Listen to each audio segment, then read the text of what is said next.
चलिए गाइज, आज हम लोग जो है बायोलॉजी के कुछ मॉडल सेट करने वाले हैं जो कि बोर्ड के पॉइंट ऑफ व्यू से काफ़ी इंपॉर्टेंट है। बिना देरी किए हुए आइए। फर्स्ट क्वेश्चन जो दिया हुआ है वो है द्विखंडन एक प्रकार है।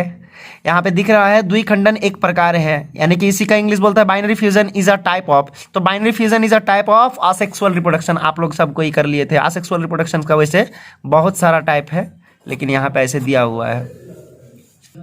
चलिए दूसरा क्वेश्चन पूछ रहा है कि मासिक चक्र पाया जाता है। यहाँ पे दो ऑप्शन ही दिख रहा है, मनुष्य की मादा में, स्तनपायी मादा में, और जो है तीसरा ऑप्शन दिया हुआ है सी नंबर, प्राइमेट की मादा में, और इनमें से कोई नहीं। तो आंसर लगा लीजिएगा सी, प्राइमेट की मादा में। जितने भी प्राइमेट्स हैं आपके, बंदर हो गया, ठीक है, चिंपांजी हो गया, मनुष्य हो गया, ये सारे के सारे प्राइमेट है और इसी में ही एमसी पाया जाता है, यानी कि मेंस्ट्रुअल साइकिल। उसका इंग्लिश आप लोग देख सकते हैं, menstrual cycle occurs in primates female. Answer C कर लीजिएगा, ठीक है। क्वेश्चन नंबर 3 की ओर चलते हैं। बोल रहा है इंटोमोफिलस पुष्पों में परागन का माध्यम होता है, और इंग्लिश में बोलते हैं in case of entomophilous flowers pollinating. देखिए इंटोमोफिलस जब भी आए इंसेक्ट आंसर करना है, दैट इज हमारा ऑप्शन हो जाएगा बी, कीट हो जाएगा हिंदी में, और इंग्लिश में इंसेक्ट हो जाएगा। प्रश्न नंबर 4 है नारियल में तरल एवं गुद्देदार पदार्थ होता है। तो नारियल का कोई भी भाग खाइए आप क्या खा रहे हैं? एंडोस्पर्म खा रहे हैं, यानी कि भ्रूण पोष खा रहे हैं, यानी कि सी नंबर आंसर हो जाएगा। चाहे वो आप पानी पिए नारियल का, चाहे वो उसका गुर्दा खाइए, फिर भी वो क्या है? वो है आपका एंडोस्पर्म। क्वेश्चन नंबर 5 में पूछ रहा है इनमें से किनका स्वर उच्च पिच का होता है, यानी कि आवाज जो है ना ज्यादा तीखा होता है, ठीक है। आवाज तो सबसे ज्यादा लड़कियों की तीखी होती है, तो स्त्री आंसर करना है। तो गाइस इंग्लिश में भी देख सकते हैं voice is a high pitches in, ठीक है, तो आंसर करना फीमेल। नेक्स्ट क्वेश्चन है मानव स्त्रियों में अंडे का निर्माण होता है। अब लो, अंडा का निर्माण कहाँ होता है? ओवरी में होता है। कहाँ पे होता है? ओवरी में। तो ओवरियन फॉलिकल्स, यानी कि सी नंबर आंसर हो जाएगा, ठीक है। गर्भाशय में क्या होता है? बच्चा पलता है। फलोपियन नलिका में क्या होता है? फर्टिलाइजेशन होता है। इस हिसाब से ओवरी में क्या होते हैं? अंडा का निर्माण होता है। प्रश्न नंबर 7, मनुष्य की प्राथमिक शुक्राणु कोशिकाओं में, यानी कि प्राइमरी स्पेर्मेटोसाइट में ऑटोजोम की संख्या। बच्चे यहाँ पे कंफ्यूज ना हो, प्राइमरी जो भी स्पेर्मेटोसाइट है वो 2n होता है, और आप लोग जानते हैं कि हम लोगों में कितने गुणसूत्र होते हैं? 46, यानी कि 46 में से 44 क्या होते हैं? ऑटोजोम होते हैं। बाद बाकी 2 गो सेक्स क्रोमोजोम होता है। अगर लड़की हुई तो XX, अगर वही लड़का हुआ तो XY। तो ऑटोजोम कितना हो जाएगा? 44 हो जाएगा। लगा लीजिए आंसर। नेक्स्ट क्वेश्चन, प्रश्न नंबर 8 बोलते हैं विशुद्ध लाल पुष्प तथा विशुद्ध सफेद पुष्प वाले पौधे में संकरण कराने से पहली संतति में सभी गुलाबी पुष्प मिले होते हैं। यह एक प्रकार का है। देखिए मेंडल ने ये इनकम्प्लीट डोमिनेंस का जो मतलब ये किया था, एक्सपेरिमेंट किया था, उसमें ही सफेद और लाल वाला फ्लावर सिलेक्शन किया था। तो अपूर्ण प्रभाविता, इसी को बोलते हैं इनकम्प्लीट डोमिनेंस। आप तो देखिए उसका इंग्लिश भी यहाँ पे दिया हुआ है, लेकिन क्या बोलते हैं, ऑप्शन ए मार दीजिएगा, इनकम्प्लीट डोमिनेंस। प्रश्न नंबर 9 में पूछ रहा है इनमें से कौन वैश्विक रक्तदाता है? एकदम राजा होता है जो ओ वाला होता है, ठीक है, वही सबको दे सकता है, लेकिन किसी से ले नहीं सकता है। तो आंसर कर दीजिएगा डी, ठीक है। अगर यही अगर क्वेश्चन पूछता कि इनमें से कौन सा वैश्विक रक्त क्या बोलते हैं लेने वाला हो, तो ए भी करते, ठीक है, लेकिन दाता जो होता है, देने वाला, वो ओ होता है, और ए भी क्या होता है? यूनिवर्सल एक्सेप्टर, सबका एक्सेप्ट कर सकता है, लेकिन ये सबको दे सकता है। तो दाता पूछा है तो वो आंसर कर दीजिएगा। नेक्स्ट क्वेश्चन 10 नंबर क्वेश्चन में पूछ रहा है इनमें से कौन यौन संबंध गुण है? ये सेक्स लिंक्ड की बात कर रहा है। सेक्स लिंक्ड डिजीज 2 ही पढ़ाए थे हमने, एक तो कलर ब्लाइंडनेस और एक तो हीमोफीलिया। तो कलर ब्लाइंडनेस है तो कलर ब्लाइंडनेस मार दीजिए। हीमोफीलिया तो है नहीं, चलिए हीमोफीलिया नहीं है, इसीलिए कलर ब्लाइंडनेस, यानी कि वर्णंधता। इसमें जो है ना पेशेंट को रेड एंड ग्रीन कलर नहीं दिखाई देता है, जो भी है, ठीक। नेक्स्ट क्वेश्चन, जब कोई गुण एक से अधिक विपरीत जोड़ी यानी कि एलील द्वारा संचालित होता है तो उसे क्या कहते हैं? बहुविकल्पता कहते हैं, ठीक है। ए नंबर आंसर, ठीक है। तो ये आंसर हो जाएगा क्या? Multiple alleles. इसका हिंदी लिखा अपूर्ण प्रभाव, मल्टीपल बहुप्रभाविता दिया हुआ है, तो इसका आंसर ये कर लीजिएगा, ठीक है। मल्टीपल एलील जो एग्जांपल्स है वो ब्लड ग्रुप ABO का भी है। मल्टीपल एलील खुद एक एग्जांपल्स है, किसका जानते हैं? कोडोमिनेंस का। कोडोमिनेंस और मल्टीपल एलील्स ये दोनों के दोनों ये है ABO ब्लड ग्रुप, ठीक है। इस तरह का मल्टीपल एलील होता है। चलिए नेक्स्ट क्वेश्चन, प्यूरिन की जगह पायरामिडिन अथवा पायरामिडिन की जगह प्यूरिन के प्रतिस्थापन को क्या कहते हैं? तो भाई यहाँ पे क्या कर रहा है, प्यूरिन अगर पैरामिडिन से एक्सचेंज कर रहा है या पैरामिडिन प्यूरिन से एक्सचेंज कर रहा है तो वो हो जाएगा ट्रांजिशन। याद कर लीजिए, अगर प्यूरिन क्या है, प्यूरिन पैरामिडिन से एक्सचेंज कर रहा है, पैरामाइडिन, तो वो हो जाएगा ट्रांजिशन। ट्रांजिशन हाँ, अगर प्यूरिन प्यूरिन हो जाए तो, प्यूरिन प्यूरिन अगर हो जाए तो उसको हम लोग कहेंगे ट्रांसवर्जन। उसको क्या कहेंगे? ट्रांसवर्जन। Got it? चलिए ठीक है, तो इसका आंसर हो जाएगा ट्रांजिशन। प्यूरिन पैरामिडिन बोला तो आप लोग जानते ही हैं प्यूरिन में क्या होता है, एडेनिन ग्वानिन होता है, पैरामिडिन में cytosine thymine in case of DNA. अगर यहीं पे थाइमिन की जगह क्या होता, यूरासिल होता तो वो हो जाता आरएनए। ठीक है, तो आप लोग एडेनिन ग्वानिन समझ सकते हैं, प्यूरिन पैरामिडिन। ठीक, नेक्स्ट क्वेश्चन जो पूछ रहा है, क्वेश्चन नंबर 13, इनमें से कौन समापन कोटन यानी टर्मिनेटिंग कोडन है? तो 3 को टर्मिनेटिंग कोडन है बच्चा। उल्लू आया आया, उल्लू आया गया, उल्लू गया आया, इस तरह से मैंने समझाया था। तो अगर इनमें से कोई भी है तो आंसर कर दीजिए UAA। चलो आंसर हो गया। यहाँ पे देखे तो उल्लू CC नहीं है, यहाँ पे दूसरा कुछ है। ठीक है, तो ये 3 कोडन याद कर लीजिए, उल्लू आया आया, उल्लू आया गया, उल्लू गया आया। समझ गए? नेक्स्ट क्वेश्चन की ओर चलते हैं। क्वेश्चन नंबर 14, इनमें से कौन सा अंडज है? भाई कौन अंडज का मतलब कौन? जो अंडा पैदा करता है, जो भी ऑर्गेनिज्म अंडा देता है डायरेक्टली बच्चा ना दे करके, तो उनको बोलते हैं अंडज।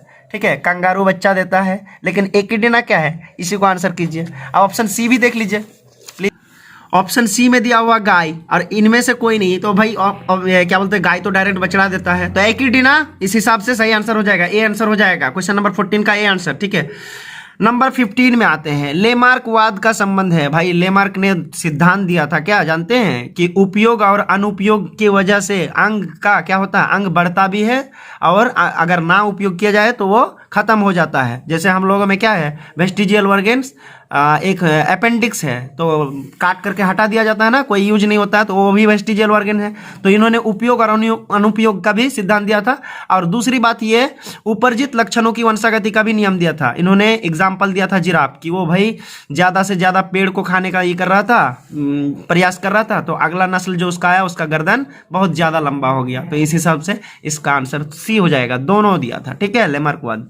नेक्स्ट क्वेश्चन नंबर 16 कह रहे हैं, फील पाँव या हाथी पाँव रोग का रोगाणु है। अरे भाई हाथी पाँव रोग जिसका पैर एकदम पूरा मोटा हो जाता है, देखे ना, आसपास में देखे होंगे, तो वो होता है एक बहुत ही खतरनाक चीजों से, उच्चेरिया बेनिक्रोप्टी से। किससे? उच्चेरिया बेनिक्रोप्टी, जिसको फाइलेरियल वर्म कहते हैं। आंसर ए हो जाएगा। आप लोग देख लीजिएगा, चैप्टर नंबर 8 का ये है, क्वेश्चन है हेल्थ एंड डिजीज से।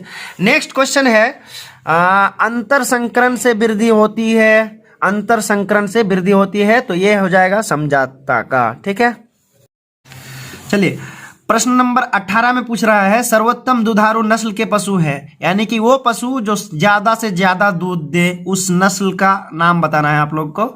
वो है हॉल्स्टीन फ्रेशियंस। ठीक है, हॉल्स्टीन फ्रेशियन आ सकता है क्वेश्चन, बहुत ही इंपॉर्टेंट है, सबसे ज्यादा दूध देती है यही। ठीक है, और अगर भैंस में पूछे तो वो मुर्रा होता है, बहुत खतरनाक प्रजाति है मुर्रा भैंस का।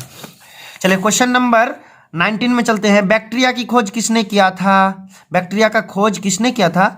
लीवेनहॉक, एंटोनी वन लीवेनहॉक। इसका फुल नेम होता है एंटोनी वन लीवेनहॉक। बी लगा लीजिएगा आंसर प्रश्न नंबर 19 का। प्रश्न नंबर 20 में क्वेश्चन पूछ रहा है, डफ सना हुआ आटा, डफ किसको कहते हैं? साना हुआ आटा, आटा जो नहीं सान देते हैं पानी से, इनमें से किसके कारण मुलायम या हल्का होता है? तो भाई ये कार्बन डाइऑक्साइड के कारण होता है, CO2। नेक्स्ट क्वेश्चन है, कह रहे हैं द्रव्य यानी तरल पदार्थ को 70 से 80 डिग्री सेंटीग्रेड पर गर्म कर एकाएक तेजी से ठंडा करने की प्रक्रिया को क्या कहते हैं? Heating of liquid up to 70 to 80 degree centigrade followed by rapid cooling is known as pasteurization. Answer क्या करना है? पास्चुराइजेशन। आप लोग को हमने एक ठो चीज शायद आप पढ़े होंगे, पास्चुराइजेशन क्या होता है। ठीक है, वो चीज देख लीजिएगा एक बार, पास्चुराइजेशन क्या होता है। नेक्स्ट है, क्लोन की पहचान करते हैं। क्लोन का मतलब जी एक जैसा दिखने वाला चीज, वही होता है क्लोन। PCR से भी आप कर सकते हैं, जेल इलेक्ट्रोफोरेसिस से भी, ऑटो रेडियो बायोग्राफ से भी। तो इनमें से सभी आंसर लगा सकते हैं आप लोग, टेंशन नहीं। 22 नंबर क्वेश्चन खत्म। 23 नंबर, इकोलॉजी शब्द किसने दिया था? इकोलॉजी शब्द जो है हैक्कल ने दिया था। और वहीं अगर बात की जाए इकोसिस्टम, तो इकोसिस्टम एजी टेंजले, लिख लीजिए इसको। इकोसिस्टम अगर कोई दिया था तो वो दिया था एजी टेंसले, और लेकिन इकोलॉजी हैक्कल ने दिया था। ओके, अब पूछ रहा है कि एंटीबायोटिक शब्द के प्रेरणता है, यानी कि एंटीबायोटिक शब्द किसने दिया था? तो वो दिया था वॉक्समैन। लेकिन यहां पे भी एक और कॉन्सेप्ट समझने की जरूरत है। एंटीबायोटिक, जो फर्स्ट एंटीबायोटिक बनाया था वो फ्लेमिंग ने बनाया था, और फर्स्ट एंटीबायोटिक था आपका पेनिसिलिन। ये पूछ सकता है, फर्स्ट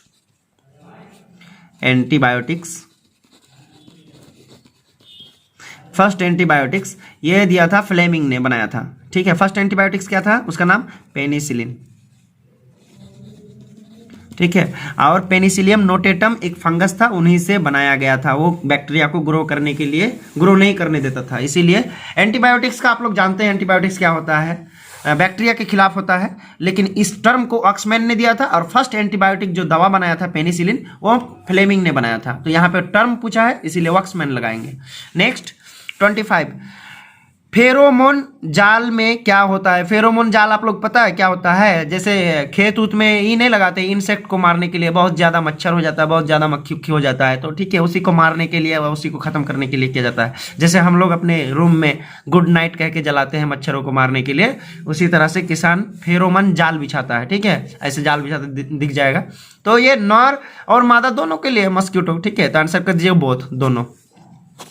फिर नेक्स्ट क्वेश्चन है 26 नंबर, दही एवं पनीर उत्पाद किसका है भाई? ये उत्पाद है किण्वन का। किसका? फर्मेंटेशन, यानी किण्वन। क्वेश्चन नंबर 27 में पूछ रहा है, एक प्लाज्मिड भाई, प्लाज्मिड सबसे पहली बात तो ये क्या है? एक बैक्टीरिया है प्लाज्मिड, और वो भी क्या है? सर्कुलर डबल स्ट्रक्चर का होता है, डीएनए इस तरह से होता है प्लाज्मिड। ये तो है प्लाज्मिड। प्लाज्मिड के बारे में पूछा था, प्लाज्मिड क्या है? तो ये extra chromosomal DNA of bacteria, लिख भी लेंगे, एक्स्ट्रा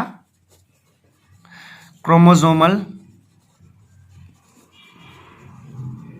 डीएनए ऑफ बैक्टीरिया। ठीक है, extra chromosomal DNA of bacteria. तो ये इसके बारे में पूछ रहा है, एक प्लाज्मिड क्या है? रेप्लिकेशन कर सकता है इंडिपेंडेंटली। ठीक है, लाइपेज से संबंधित नहीं है, और क्रोमोसोमल एसोसिएशन, ये सारे के सारे। तो आंसर कर दीजिएगा रेप्लिकेशन। ठीक है, ये रेप्लिकेशन कर सकता है, अपने आप मतलब डिवाइड हो सकते हैं, रेप्लिकेशन इसी को कहते हैं। नेक्स्ट क्वेश्चन कह रहे हैं 28 नंबर, घरेलू अपवाहित जल के जलाशय और नदियों झीलों में मिलने से इनमें से किसमें वृद्धि होती है? तो आंसर कर दीजिएगा आंख बंद करके, बीओडी। बीओडी का फुल फॉर्म आप लोग जानते हैं, बायोकेमिकल ऑक्सीजन डिमांड। हम लोग का किचन घर से, बाथरूम से जो भी गंदगी निकलती है, यानी कि पानी उनी, तो वो क्या करते हैं? ऑक्सीजन की मात्रा को कम कर देते हैं। अब वो वेस्ट वाटर होते हैं, या फिर उसको सीवेज भी कहते हैं। ठीक है, घरेलू से जो भी निकलते हैं, बाथरूम फलना चिलना जो भी है, वो सारे के सारे बीओडी को क्या करते हैं? ये कर देते हैं, वृद्धि कर देते हैं। बीओडी जितना वृद्धि होगा वहाँ उसमें वो ज़्यादा से ज़्यादा प्रदूषित होगा। बीओडी, रुकिए, इस कॉन्सेप्ट बहुत अजीब है। बीओडी ज़्यादा इंक्रीज होगा तो वो पानी बहुत ज़्यादा पोल्यूटेंट होगा। बीओडी अगर डिक्रीज होगा तो वो पानी शुद्ध होगा। समझ में आ गया? तो बीओडी जिसमें सबसे ज़्यादा है, वहाँ पे मछलियाँ नहीं हो सकती, मर जाएगी, क्योंकि वहाँ पे ऑक्सीजन ही नहीं। अरे भाई, ऑक्सीजन डिमांड का मतलब क्या? डिमांड होना। ठीक है, तो बीओडी अगर ज़्यादा है तो इसका मतलब पानी क्या है? पूरी तरह से प्रदूषित है। बीओडी कम है, इसका मतलब पानी साफ सुथरा है। नेक्स्ट क्वेश्चन, अम्लीय वर्षा होती है किसके कारण? अम्लीय वर्षा होती है किसके कारण? ज़्यादा से ज़्यादा जलाओगे कोई भी लकड़ी उकड़ी, सारे के सारे, ये सारे के सारे इसी कारण से होता है, दहन वहन से। अम्लीय वर्षा होती है दहन से। यहाँ पे सीएफसी भी दिया हुआ है। सीएफसी किससे रिलेटेड है? ओजोन लेयर से। ओजोन किससे लेयर है? वो तो खुद ही एक ही है। ठीक, कह रहे हैं क्वेश्चंस, गुद्देदार तने का होना अनुकूलन है। गुद्देदार जो तना होता है वो किस में होता है? वो होता है जीरोफाइटिक प्लांट में। अब ये जीरोफाइटिक प्लांट क्या है? वैसे प्लांट जो कि गड्ढे उड्ढे में पलता हो या फिर लैंड में पलता हो, वैसे प्लांट को जीरोफाइटिक प्लांट कहते हैं। और इसका जो क्या बोलते हैं, फ्लैशी स्टीम होता है, वो वाटर को एब्जॉर्ब करके रखता है, उसमें वाटर होता है। और हाइड्रोफाइटिक प्लांट क्या है? जो पानी में उगने वाला प्लांट होता है वो हाइड्रोफाइटिक, जैसे आपका कमल कीचड़ में, पानी में हो रहा है, वेलिस्नेरिया, जुस्टेरा, हाइड्रीला, ये सारे के सारे इसका एग्जाम्पल है। जीरोफाइटिक और हाइड्रोफाइटिक से क्वेश्चन दे सकता है इस बार, आई थिंक उनका एग्जाम्पल मैं लिखवा दूंगा। और ये सारे के सारे PDF आपको मिल जाएंगे हमारे टेलीग्राम चैनल में, ठीक है, मैं भेज दूंगा, आप लोग बिल्कुल और बिल्कुल निश्चिंत रहें। नेक्स्ट क्वेश्चंस कह रहे हैं, इनमें से पूरे जीवन में एक ही बार पुष्पित होते हैं, वैसा क्या चीज है जो जीवन में एक ही बार फल देता है या पुष्प देता है? तो बांस एक ऐसा मतलब प्रजाति है जो कि क्या करते हैं, एक ही बार जीवन में अपने, आम तो समय समय में आम तो खाने मिल ही जाता है, तार का भी ये क्या बोलते हैं, वो सारे के सारे खाने मिल ही जाता ना सीजन वाइज, लेकिन बांस एक है जो अपना जीवन काल में एक ही बार पुष्प देता है या फ्लावर देता है, मोनोकार्पिक जिसको कहते हैं। तो बम्बू लगा दीजिएगा। और बम्बू या बांस एक घास है, नॉट लकड़ी नहीं है, एक घास है। नेक्स्ट क्वेश्चन, किसी पारिस्थितिक तंत्र में जैविक अवयव है? भाई 4-5 गो जैविक अवयव होता ही है, उत्पाद भी हो जाएगा, उपभोक्ता भी हो जाएगा, विघटन करता है। उत्पादक क्या है? जो सबको एनर्जी देता है। उपभोक्ता क्या है? जो उत्पादक को खाते हैं। और उपभोक्ता क्या है? जो मर जाता है और उसके बाद विघटन करता है, सड़ाने वाला, जैसे केंचुआ हो गया, ठीक है ना, सारे के सारे हो जाएगा, यानी कि producers, consumers, decomposers, all of. Next question है, the part of DNA which are not involved in coding for protein synthesis are known as। ऐसा DNA का कौन सा पार्ट है जो कोई कोडिंग नहीं करता है, उसको क्या कहते हैं? देखो, जो कोडिंग करता है उसको एक्सॉन कहते हैं, और जो नहीं करता है उसको इंट्रॉन कहते हैं, ठीक है, मैंने पढ़ा दिया है आप लोग को, अब देख लीजिएगा एक बार। नेक्स्ट क्वेश्चन है, lack ऑपेरन and tryptophan operants are the ideal model of gene expressions in। Lac operon एवं ट्रिप्टोफैन ऑपेरन सही ढंग से जीन की क्रियाविधि दर्शाते हैं। ये जितना भी दिया हुआ है NCERT में यही दिया हुआ है, ये प्रोकैरियोट होता है। इनमें से प्रोकैरियोट कौन है? ये तो यूकैरियोट है, ये खुद ही यूकैरियोट दिया हुआ है। बैक्टीरिया एकमात्र प्रोकैरियोट है जिसके पास न्यूक्लियस नहीं होता है, तो आंसर क्या करेंगे? बैक्टीरिया कर देंगे, ठीक। नेक्स्ट क्वेश्चन है, संबंधता की खोज किसने दिया? संबंधता की खोज जो है ना, TH मॉर्गन ने दिया था। किसने दिया था? TH मॉर्गन ने दिया था। तो यहाँ पे ऑप्शन में क्या दिया? मेंडल ने, स्टेनले मिलर ने, पिन्ने ने, तो ये तीनों नहीं होगा, इनमें से कोई नहीं हो जाएगा, ठीक।